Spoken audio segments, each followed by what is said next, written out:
to me being a guy who's been here before, and then just Draymond is a natural players that are leading his own way by example. So everybody on our team, has leadership qualities, and it helps us. You mentioned that summer, Kevin, with a lot of stuff going on. Obviously, Paul Durant here was part of that. How gratifying is for you as a friend of his? I know you guys are pretty close to see him back here and be able to play full strength for you guys. Yeah, man. I hate to see anybody get injured. He's just part of my favorite player in the league. Just to see him back and playing well, it was definitely good to see him. So I'm happy for him. He's out here working extremely hard. You can tell he's gotten so much better, and just happy for him. Always been a fan.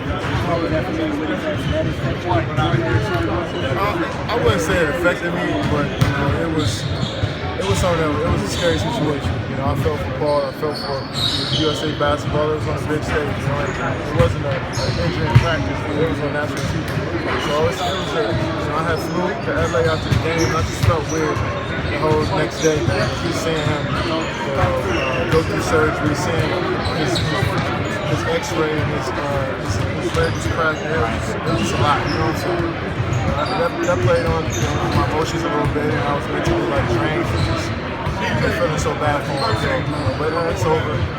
We're 2 years later. A lot of great things has happened with USA basketball and Paul George's career. So it's just look at it now and just kind of move past it. You've been kind of part of this whole evolution of USA basketball. Melo and those guys in 2008 kind of started turning things around. What is it like now to see this whole infrastructure here and have the select team and everything kind of going on? It's great, man. But it's you got to look at the guys like Jason Kidd, Tayshaun Prince, and Carlos Boozer, who was on that 2018. Right. Wade and LeBron, they set the foundation for us right now. And they turned this whole thing around. We got to give them a lot of credit. We just followed the path that they led for us. So it's not the guys that's here. It's not just the guys that's here. It's the 2018, and they kind of turned the culture of USA basketball around. So you got to give them a lot of credit. Kevin, aside from the camp and getting ready for the Olympics, there's been another great military outreach program that's been established for USA basketball and our troops. Talk a little bit about that. How do you feel seeing them every time you come in this camp here? Well, they're real heroes. They sacrifice their lives for us every single day. Sacrifice for the whole country's freedom. And we just want to go out there and play extremely hard and show that we're united as a group. That just embodies everything our country is about, and that's what they do every single day. So they just don't play on ESPN. They're not on national TV, but they deserve a lot of credit. There's a chance for the children of the servicemen now, the survivors, the situation this year, the TAPS program. Yeah, I think TAPS is a great program. There's so many cases where kids and their parents have sacrificed their lives for our country. And TAPS is doing a great job making sure that's taken care of. So I'm glad I'm a part of it. Hopefully I can inspire and motivate those kids to do whatever they want to do. What do you think about the voice that's showing socially? Oh man, it's huge. It's huge. Not just Melo, but D-Wade, CP, and LeBron James. I look at those guys like they're like the pioneers of this new culture of basketball. They've been here for so long, and for them to stand up meant a lot to our league. And, they have a voice, and we just stand behind them and support them. Different note as far as Harrison Barnes, have you had a chance to talk to him yet? About just being a part of USA basketball together, but also how your decision affected him as well. Excuse me. We don't talk about basketball. Excuse me. Does he have to move too? This is my seat right here. This is our seat. We don't got to sorry. No, we don't talk about ball at all. I respect any decision anybody makes, and I'm sure they feel the same way. So we don't really talk about that stuff. A couple years ago during the Dallas Super, you had just won an MVP, and I said to you, hey, nobody asked you how you felt about it, right? Because you were kind of young. Do you feel like it's like the older generation is speaking for everyone, but maybe your generation can speak too? Yeah. I feel like if it's asked of us, then obviously well, it's a slippery slope. You want want to stand up for what you believe in, but at the same time, you want to make sure you're representing your family, who you play for, the city you come from, in the right way. And sometimes, it might cause a distraction, within the group. But for the most part, I think a lot of guys have beliefs in different things, and they might not have to share with the public, but they do things behind closed doors that affects so many different lives. And I think that's what a lot of guys do. Are you guys all talking about it, right? Like, are you guys, I know Carmelo's been talking about having a town hall, Are you guys talking about it kind of behind closed doors? I mean, it comes up in conversations casually, and everybody feels like they have a solution, and feels like they have a idea, and it's all something that can help push things forward. So, like I said, we support all those. We support those 4 guys, and we stand behind them. But we also want to make an impact on our own. And it may not be in front of the cameras or in front of the media, but we're trying to do things in our community to help it, move forward and help get past this time that we're in. Like what things do you want to do? Well, just inspiring kids and youth, man. That's where it comes from. For me, I'm really big on giving back, information, knowledge. That's one thing that I want to give back to the kids, especially from my area and wherever area I'm in, wherever community I'm in. I'm really big on, giving back knowledge and experiences and maybe helping them grow. So, I try to do my best, man. Whether it's just talking to one person a week or whatever, just trying to do my part. Your thoughts on Las Vegas? It's been the home of Team USA during the summer. Your thoughts on this town as a pro sports fan? Oh man, I think this is the home for us. For USA basketball, it's one of those things where when we come here, we know, that we're gonna wear these 3 letters on our chest, and we're gonna fight for our country. And just every time I come here, I think about playing for my country. So it's a great feeling every time. I think it's having the summer league here, and always having the USA camp here just shows that this town really loves the game of basketball. And what you roll in your shoes, I mean, is that it's fun? You can have fun here. Like, is that just a reminder to yourself to have fun? Yeah, I wrote that on my shoes in the playoffs. Okay. Yeah, I just like these. I just like wearing these shoes. So, yeah. But sometimes I want a free throw line. I look down and gotta remind myself because I may get too tense or too upset or too angry at something. And I just gotta realize that I started playing this game because I love it and I want to have fun. Kevin, I said you're working out with the team just before you see him back out here around the guys again. That's my guy, man. I learned so much from him in a short amount of time. Quite easily one of the best people I know. And, so it's great to get on the court. A great basketball mind, someone that's taught me so much about the game, just small details of the game, and it's made me more of a professional by just being around him. So I'm grateful I get the opportunity to work with him. Kevin, how's Jimmy Butler been fitting in? He's been fitting in well, man. Everybody brings a different skill set, and that's why they're picked here. And I think he brings a defensive mindset, but also can make plays and be athletic. And just an overall good guy. So we also need here just good people and just want to. I think the first time is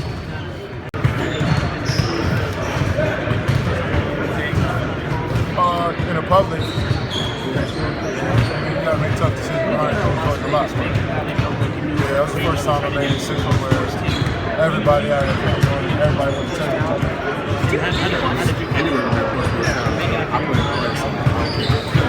I prayed on it, I thought about it a lot, and I felt it in my gut.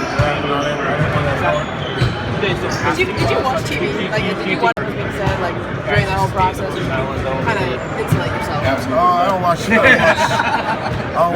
TV. I watch the NFL Network, but I don't watch NBA TV or ESPN. I don't watch sports.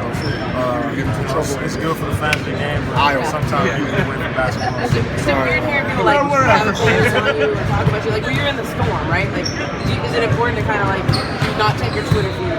You know what I mean? What's your approach to it? I just try to be a man in the ring.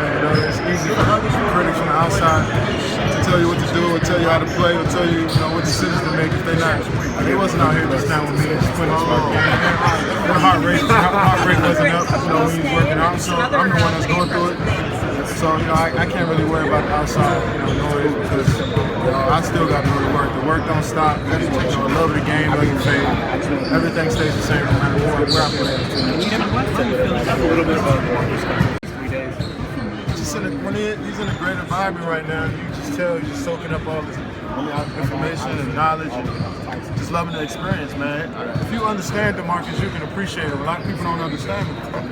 But I do it, the rest of these guys do it. And you can tell once he knows you understand him, he kind of loosens up a bit. So you guys got to do a better job of understanding where he's coming from. Do you feel like Draymond's been going through some of that with just some of the recent teams? Yeah, I mean, he's a passionate person. We all make mistakes. Crazy summer this summer. He's a professional basketball player, and he has to be perfect. That's it. We don't talk about that. So walk me through your favorite highlight of USA basketball. Any given situation you want to choose. Give me your highlight. I think the best highlight for me was 2010. You know, we had a bunch of young guys, all of us 21 under, except for Chauncey and Lamar Odom. And we weren't expected to win. And, every game was a grind out for us, and when we won that, we beat Turkey in Istanbul, and the crowd was, the loudest crowd I ever heard in my life. To beat them there, it was just, it was an amazing feeling. And we were all jumping and hugging each other at half court. There's just nothing beats that. How was it important for you to be a part of this team? It was very important. I just wanted to play. I wanted to try to get a goal for my country. I love playing basketball, man. Playing with these great players, I knew that I could learn so much. That was my main goal. I want to learn, I want to challenge myself, and I want to win a gold medal. A lot of folks say star power is not necessarily on this team, it's not back up for various reasons. Like one day, somebody's going to say Care about this team. Yeah. Care about you. Never say never. I feel like there's the redeem team. There's always a theme of the team this year. Once again, that comes from the outside. Like, I focus on what's the guys on this court in the locker room. We all think we can do something special. We don't have to have a name for our team. We don't have to have we don't have to have all that. We just want to win. And that's what we talked about the first meeting. We're so passionate to win. And we can't take away something that's for sure, which is a gold medal. So all the names and all that stuff, that can go up and down, but you can't take away the gold medal. That's all we fight for. The other day you talked about like I'm off the glass. That's probably like what prompted you to get out? Like what led you to I think you guys took that a little too literal, I guess. I just hung out. I mean, I stay in the house. I stay in the house all the time. Playing there. That's not the first time I did that. But I hung out. I just hung out. And me and my bro hung out. That's all it was. I was definitely joking, man. It wasn't. Don't take me serious. So I see how it is. Yeah, you want to be liked by people. No, I don't. No, I want to be like. I want to be like that by people that I think love me. That's it. People that I don't know, I don't care about. I want you to respect my game and what I bring to the floor. If you don't like what I do as a person, I don't care. But I want you to respect my game. And if you don't, then that's your problem. But I don't want to be liked per se. If somebody says, Kevin, you're a bad person, I'm not gonna go in my room. Yeah, there's a lot of attention, because a lot of people coming up to me. Before it was maybe a couple people a day, and now it's a lot more. But it's the fact that our game is so big, man. You got to appreciate how far our game has come. So that's what it is. Coach K was crediting Kobe kind of serving as a bridge between eras by playing on the Olympic teams. Did you see that from him too? Yeah, I seen it. Kobe Bryant's done so much in this league, he didn't have to play. This girl wants me to do a video. He wanted to, and he came out here and sacrificed everything. 2012, he was just the greatest, man. He was a great leader. He didn't care about shots, none of that stuff. He wanted to help us win. He was passionate about it. Is there anything you picked up mentally from playing alongside him instead of against him? His intensity and his focus is contagious. I learned a lot from him. Different personalities, obviously, but the way he approaches the game is something that I learned, and I try to change up and try to tweak it my way. Carmelo was you feel